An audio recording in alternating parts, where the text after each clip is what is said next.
पहले लोकसभा के स्पीकर पद के लिए सरकार और विपक्ष में खींचतान हुई। अब डिप्टी स्पीकर पद के लिए दोनों में मारामारी। पहले भाजपा का वचन ही शासन था और अब नई सरकार में विपक्ष का सामना करना पड़ रहा है। आखिर करता क्या है डिप्टी स्पीकर? क्यों सरकार और विपक्ष दोनों ही इस पद को अपने पास रखना चाहते हैं? क्या कहते हैं नियम, कानून और संविधान? सवाल बहुत सारे हैं, इसलिए जवाब लेकर के आपके सामने हाजिर है पॉलिटिकल नारी।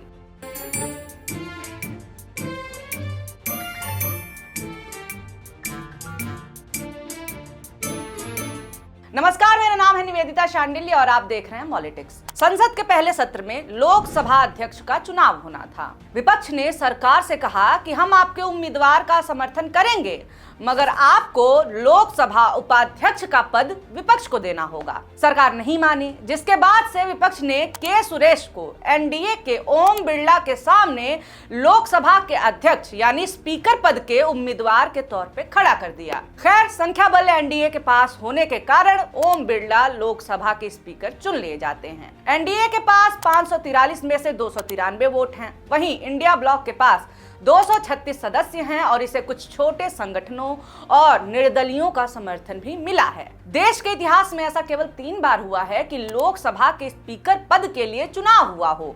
केवल 1952, 1967 और 1976 में स्पीकर पद के लिए मतदान किए गए थे। अपवाद अगर छोड़ दिए जाएं तो आमतौर पर यही होता है कि सरकार और विपक्ष की आपसी सहमति से ही अध्यक्ष चुन लिया जाता है। खैर, स्पीकर वाला मसला हल हुआ, मगर दूसरा मसला खड़ा हो गया डिप्टी स्पीकर का। डिप्टी स्पीकर पद विपक्ष ने मांगा है, मगर सत्ता पक्ष ये पद अपने पास रखना चाहती है और इसके लिए एड़ी चोटी का जोर लगा रही है। लगता है डिप्टी स्पीकर वाला पद एनडीए के लिए बहुत जरूरी है। कितना जरूरी है मैं ये बता देती हूँ। 2019 से ही लोकसभा के डिप्टी स्पीकर का पद खाली है। जी हाँ, आजाद भारत के इतिहास में ऐसा पहली बार हुआ जब किसी सरकार में लोकसभा का कोई डिप्टी स्पीकर ही ना हो, पद खाली रखा गया हो। अब ये तो वही बात हुई कि डिप्टी स्पीकर ना हम बनाएंगे ना तुम्हें बनाने देंगे। कांग्रेस का कहना है कि देश की ये लोकतांत्रिक परंपरा रही है कि लोकसभा का स्पीकर सत्ता पक्ष का तो डिप्टी स्पीकर विपक्ष का होता है। राहुल गांधी ने ओम बिरला के नाम का समर्थन करते हुए कहा था कि विपक्ष एनडीए के स्पीकर पद के उम्मीदवार का समर्थन करने के लिए तैयार है, बशर्ते सरकार संसदीय परंपरा का पालन करे और डिप्टी स्पीकर पद विपक्ष को दे दे। विपक्ष के पास 1990 से 2014 तक लगातार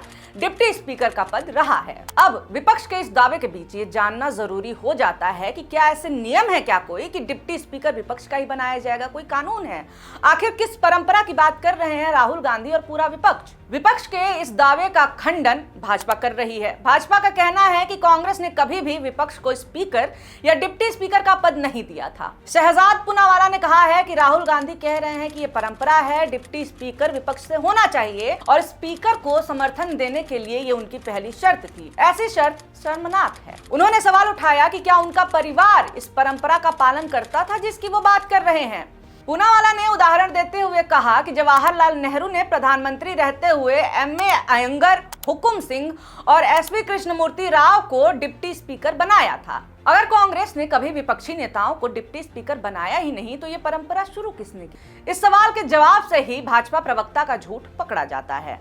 जवाहरलाल नेहरू ही वो नेता थे जिन्होंने देश में पहली बार बहुमत होते हुए भी डिप्टी स्पीकर के पद पर एक विपक्षी पार्टी के नेता को नियुक्त किया था। उस दौर में कांग्रेस पार्टी के पास लोकसभा की 489 में से 364 सीटों का भारी बहुमत था।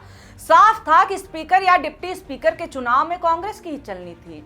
ऐसे में नेहरू चाहते तो अपनी पार्टी के ही किसी भी सदस्य को इस पद पर बैठा सकते थे। 27 फरवरी 1956 को तत्कालीन लोकसभा स्पीकर जीवी मावलंकर का आकस्मिक निधन हो गया। तब नए स्पीकर की नियुक्ति की जरूरत पड़ गई। उस समय के तत्कालीन डिप्टी स्पीकर एमए अयंगर की पदोन्नति करके उन्हें स्पीकर बना दिया गया, जो संविधान के नियमों के अनुकूल ही परंपरा थी।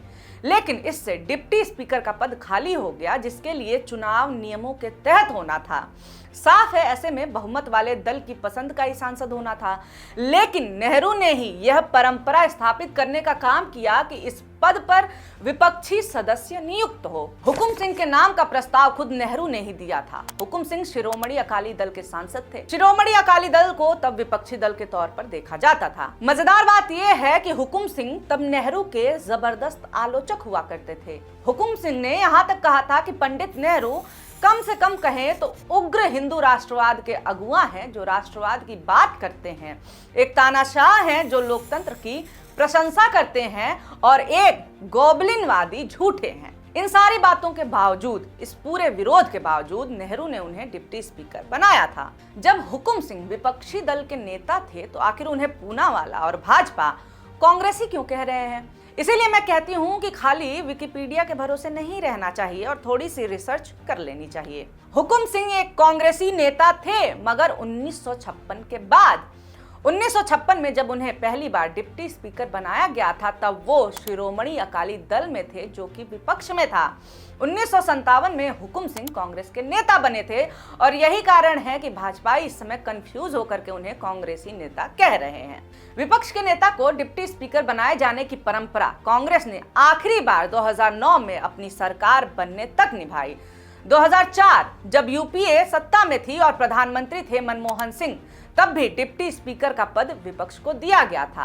माकपा के नेता सोमनाथ चटर्जी लोकसभा के अध्यक्ष बने। वहीं शिरोमणि अकाली दल, जो कि एनडीए की पार्टी थी, उसके सांसद चरणजीत सिंह अटवाल को लोकसभा का डिप्टी स्पीकर बनाया गया था। 2009 की कांग्रेस में भी उपाध्यक्ष विपक्ष का ही नेता बनाया गया था। कांग्रेस नेता मीरा कुमार लोकसभा की स्पीकर बनी और भाजपा के सांसद करिया मुंडा को डिप्टी स्पीकर का पद दे दिया गया। इन सारी बातों और फैक्ट्स से ये तो साफ है कि अगर एक दो अपवाद छोड़ दिए जाएं तो ना केवल कांग्रेस ने विपक्ष को डिप्टी स्पीकर पद देने की परंपरा शुरू की, बल्कि इस परंपरा को निभाया भी। खुद भाजपा भी एक समय में इस परंपरा का पालन करती थी।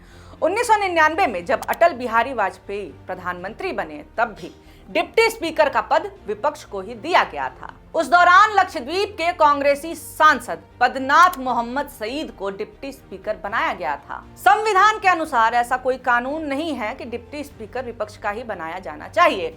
हाँ, संसदीय परंपरा जरूर रही है, मगर जिस तरह के बयान संसद में देखने को मिले हैं और परंपराओं का अपमान हुआ है, ऐसे में किसी भी संसदीय नैतिकता की उम्मीद बेमानी है। जैसा कि हमने शुरू में ही इस सवाल पर आपका ध्यान खींचा था कि आखिर मोदी सरकार में जिस संवैधानिक पद को खाली ही छोड़ दिया गया था, अचानक से उसको लेकर के एनडीए सरकार विपक्ष के सामने क्यों खड़ी हो गई है? इसके लिए डिप्टी स्पीकर की शक्तियां जाननी जरूरी हैं। डिप्टी स्पीकर के पास वो सारी शक्तियां होती हैं जो कि स्पीकर के पास होती हैं। स्पीकर की अनुपस्थिति में डिप्टी स्पीकर ही कार्यवाही देखता है। ये लोकसभा का दूसरा सर्वोच्च पद है। डिप्टी स्पीकर को जो एक चीज स्पीकर से अलग बनाती है, वो है सदन में उसकी खुद की भूमिका।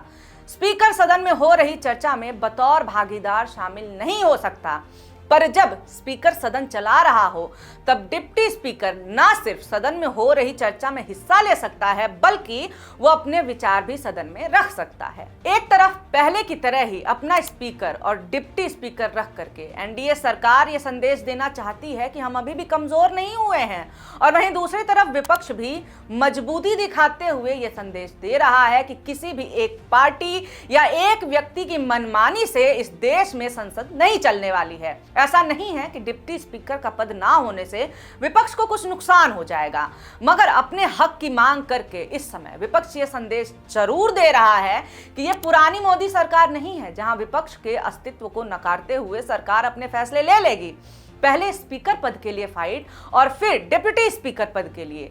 अब यह साफ हो गया है कि एनडीए सरकार सर्वे सर्वा नहीं रही और हर मामले में उसे विपक्ष के सहयोग और सहमति के बारे में सोचना जरूर पड़ेगा। वीडियो अच्छा लगा हो तो लाइक जरूर कर दें, और हाँ, इस बारे में आपका क्या सोचना है वो हमें कमेंट करके जरूर बता दें। अगली बार आप पॉलिटिकल नारी से किन मुद्दों पर बातचीत करना चाहते हैं, ये भी आप सजेशन हमें दे सकते हैं, और ऐसे वीडियोस आपके सामने आते रहें, इसके लिए हमारे चैनल मॉलिटिक्स को सब्सक्राइब करना ना भूलें। बहुत शुक्रिया, बहुत धन्यवाद।